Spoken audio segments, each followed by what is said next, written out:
Les pistes de la raison. La persona. Nous sommes des êtres d'histoire, nous disait Hegel, et nous sommes des êtres d'influence, disait Spinoza. Nos réactions, nos affections sont toutes dictées par des influences, par des expériences précédentes que notre mémoire a enregistrées. La mémoire commande nos attitudes en fonction de ces expériences. Selon notre volonté, notre morale, notre prise de risque, nous allons plus ou moins obéir ou désobéir à cette mémoire d'événements précédents. Cet amalgame de mémoire appliquée en comportement singulier représente notre personnalité. Cette masse d'expériences transformée en personnalité forme une sorte de matière plus ou moins figée, statique, immuable, qui souvent manque de souplesse, de dynamisme, ce qui l'empêche d'évoluer avec le temps qui passe, l'âge, les événements, les contingences. Résultat, la plupart des personnes réagissent au phénomène de la même manière à 90 ans qu'à 12. Ces personnes qui ne semblent pas avoir grandi, nous les appelons des gamins, des grands enfants, malgré leur âge très avancé. Tout simplement parce qu'ils n'ont pas renouvelé, allégé, aboli leur masse d'expériences appliquées depuis leur enfance. Cette matière s'est agglutinée dans leur conscience, dans nos consciences, comme une masse assez compacte. Je l'imagine faite de terre, cette matière, une terre glaise formée autour d'un noyau.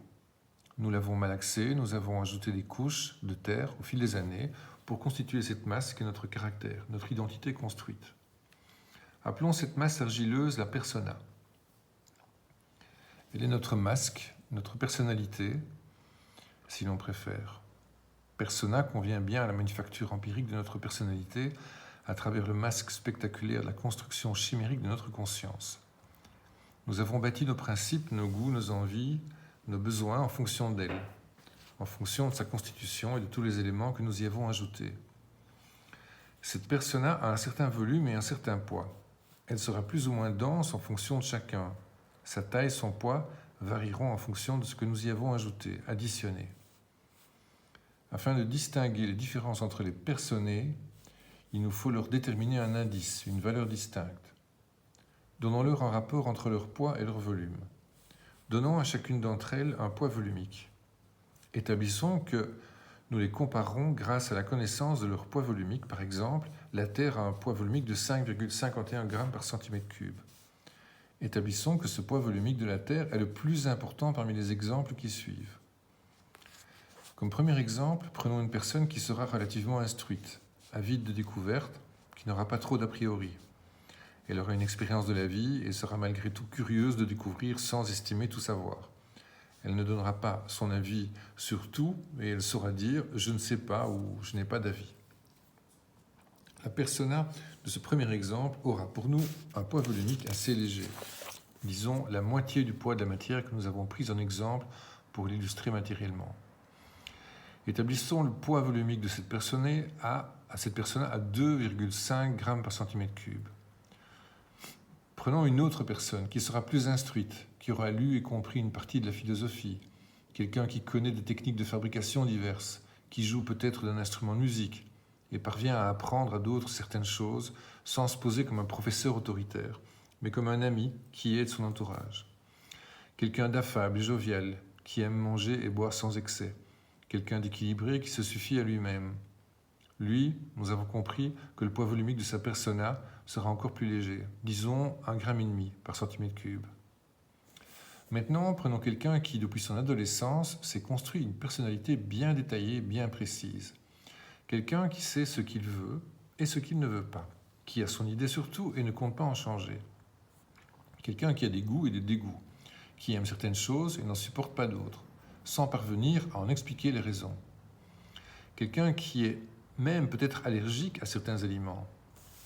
Il n'est pas très curieux, s'en remet à la vie générale, écoute et regarde les infos traditionnelles, il n'a jamais ouvert un livre de philosophie, se soumet totalement au système dans son ensemble, il se vaccine quand on lui demande de le faire et obéira scrupuleusement aux lois, aux règles, même les plus stupides et inutiles.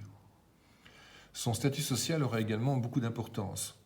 Il fera tout pour bien se positionner socialement, puisqu'il vit par comparaison et pas par essence. Cet homme-là ne parvient à évaluer sa valeur qu'en comparaison avec d'autres. Il n'est pas capable de se suffire à lui-même, puisqu'il n'a pas d'âme, pas d'existence métaphysique, pas d'esprit. Il n'existe pas dans le sens littéral de sortir de soi. Ce personnage-là aura pour nous une densité très élevée, la plus élevée, 5,51 grammes par centimètre cube. Son argile a été additionnée, malaxée et entassée pour former une masse très compacte de laquelle rien ne sort et au sein de laquelle rien ne rentre. C'est aussi celui que l'on traitera d'enfant quand il aura atteint le grand âge, puisque la formation de sa persona datera de sa petite enfance et qu'elle fut figée depuis cette période lointaine dans l'inflexibilité et le refus de modification que la vie put pourtant lui procurer. Il n'aime pas les surprises, les imprévus. Il déteste être pris au dépourvu et être la proie du hasard. C'est tout à fait normal puisque notre homme a tout prévu. Chaque élément nouveau représentera une faille dans son système fermé. Il ne pourra évidemment pas l'accepter. Prenons maintenant un quatrième exemple, celui d'une personne qui a déjà toutes les qualités de nos deux premiers exemples et qui, en plus de jouer d'un instrument, d'avoir des connaissances techniques dans l'artisanat, de savoir travailler le bois, le métal ou le cuir, a un certain savoir culinaire, connaît le monde des plantes et de la terre. En plus de lire des textes essentiels en philosophie et les grands auteurs, il voyage sans partir en vacances, il vit simplement sans avoir de besoins excessifs, il est généreux et écoute quand on lui parle, mais il est aussi humble et discret, curieux, et il réfléchit à deux fois. Il analyse ce qui se passe dans le monde de façon critique et empirique afin de s'approcher le plus possible d'une compréhension complète des phénomènes. Il refusera les dogmes parce qu'ils ne sont pas faits pour être compris, mais pour être suivis. Par contre, il sait ce qu'est le divin et est adepte du panthéisme dont nous avons déjà parlé. Il sait Dieu dans toute chose. Il refusera le pouvoir et la politique parce qu'ils sont le berceau du mensonge et de l'exploitation des peuples. Il refusera la puissance de l'argent et préférera se retrouver dans la nature, confronté aux éléments. Il passera du temps avec les animaux. Il aura une connexion avec un cheval qui lui apprendra ce que c'est que d'être en lien avec l'universel. Mais il ne torturera pas son cheval, il ne lui fera pas sauter d'obstacles ni galoper excessivement. Il apprendra de lui en étant face à lui et en le caressant. Le cheval le suivra dans la prairie parce qu'il aura établi le lien avec cet humain dont il se méfiait naturellement et pour de bonnes raisons. Le cheval vaincra sa peur de l'homme que l'histoire de la conscience collective des chevaux a dû malheureusement subir depuis des millénaires. Cet homme-là aimera la surprise et l'imprévu, puisque sa vie sera faite de découvertes et de curiosité. On ne nourrit pas sa curiosité si on a tout prévu à l'avance et si on a réponse à tout. Il ne sera aucunement concerné par son statut social puisqu'il vit dans l'essence de son être en connexion avec son âme. Il se suffit à lui-même. Il ne cherche pas à tout prix une compagne, un ami. Il marche en souriant à la vie, à la nature et n'attend rien de personne. Cet homme-là n'écoute pas trop les évolutions du progrès parce qu'il sait qu'elles sont là que pour tenter d'empêcher le système économique de péricliter trop rapidement.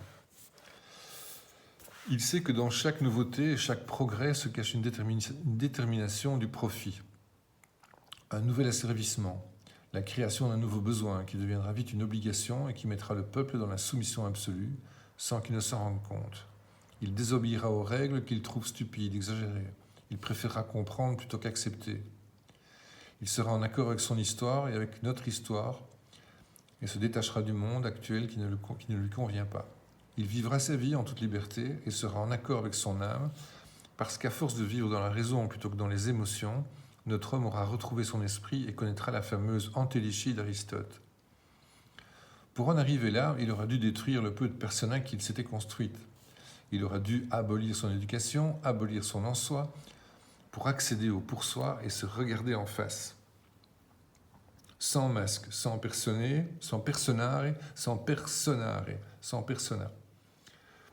Le poids minime de son reliquat de persona, il le gardera comme un atavisme d'un temps révolu et observera avec le sourire les rares moments où ses réactions sont encore des stigmates d'un passé lointain. Il aura la conscience de son reliquat de persona et il l'acceptera. Grâce à cette métaphore de la boule de terre, on comprend bien à quel point le poids de l'éducation nous abîme, nous encercle et nous étrangle à la fin. Le système du commerce, de l'argent, préfère les citoyens à la persona très dense, puisqu'on vend bien à des gens qui veulent et qui savent ce qu'ils veulent, qui additionnent et se construisent un monde fait de matériel, de marchandises. Les personnées épaisses servent bien le système qui déteste les gens qui n'ont que peu de besoins. Ils détestent les gens trop curieux qui ne se laissent pas manipuler par la séduction des marchandises.